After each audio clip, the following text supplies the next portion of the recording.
ভোটচোর গদিচোর স্লোগানে উত্তাল দিল্লি। রাহুল ও প্রিয়াঙ্কা গান্ধী আটক। ভারতের বিরোধী দলীয় নেতা ও ভারতীয় জাতীয় কংগ্রেসের সাবেক সভাপতি রাহুল গান্ধীকে আটক করেছে দেশটির পুলিশ। তার সঙ্গে তার বোন ও লোকসভার সদস্য প্রিয়াঙ্কা গান্ধীকেও আটক করা হয়েছে।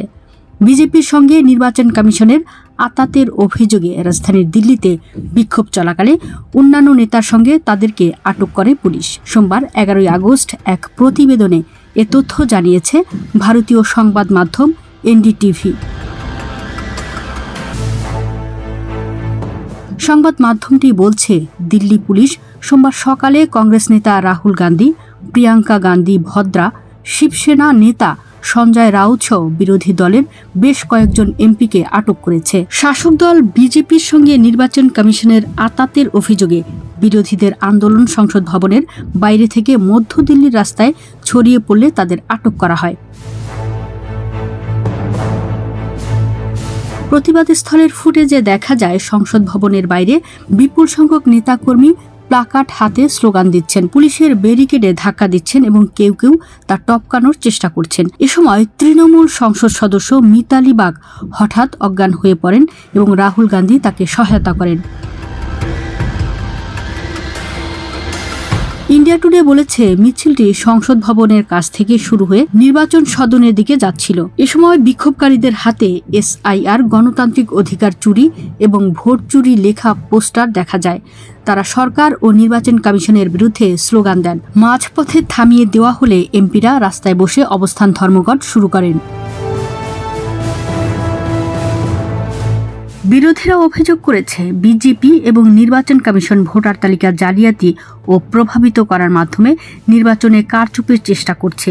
এই অভিযোগ প্রথম জোরালো হয় গত বছরের মহারাষ্ট্র নির্বাচনের পর। কংগ্রেস, শিবসেনা ও এনসিপি পওয়ার শরদ পওয়ার গোষ্ঠী নির্বাচন কমিশনের বিরুদ্ধে ভোটার তালিকা বদলে বিজেপির জয় নিশ্চিত করার অভিযোগ এনেছে। এনডিটিভি বলছে, কংগ্রেস নেতৃত্বাধীন ইন্ডিয়া জোট এদিন সকালে নির্বাচন কমিশনের দপ্তরে মিছিল করার পরিকল্পনা করেছিল। তবে পুলিশ আগেই সংসদ ভবনের চারপাশের সড়ক বন্ধ করে ব্যারিকেড বসায় ও বিপুল সংখ্যক নিরাপত্তা কর্মী মোতায়েন করে বিক্ষোভকারীদের ঘেরাও করে রাখে। এর ফলে সংসদের উভয় কক্ষেই দুপুর 2টা পর্যন্ত মুলতবি করা হয়। গত সপ্তাহে ইন্ডিয়া জোটের বৈঠকে রাহুল গান্ধীর উপস্থাপনায় তথ্য প্রমাণ দেখিয়ে বলেন, দেশে ব্যাপক ভোটার জালিয়াতি হচ্ছে। তিনি নির্বাচন কমিশনের কাছে দাবি জানান, ভোটার তালিকার খসড়া অনলাইনে সার্চযোগ্য আকারে প্রকাশ করতে, যাতে ভুল ত্রুটি যাচাই করা যায়। আবেদনকারীরা দাবি করেছেন, এই পদক্ষেপ বেআইনি এবং কমিশনের এখতিয়ারের বাইরে। এছাড়া সময় নির্ধারণ নিয়েও প্রশ্ন তোলা হয়েছে, কারণ এতে বাদ পড়া ভোটারদের আপিল করার যথেষ্ট সময় নাও থাকতে পারে। বিরোধীদের অভিযোগ, বিজেপি ভোট ব্যাংক হ্রাসের উদ্দেশ্যে এই প্রক্রিয়া চালু করিয়েছে।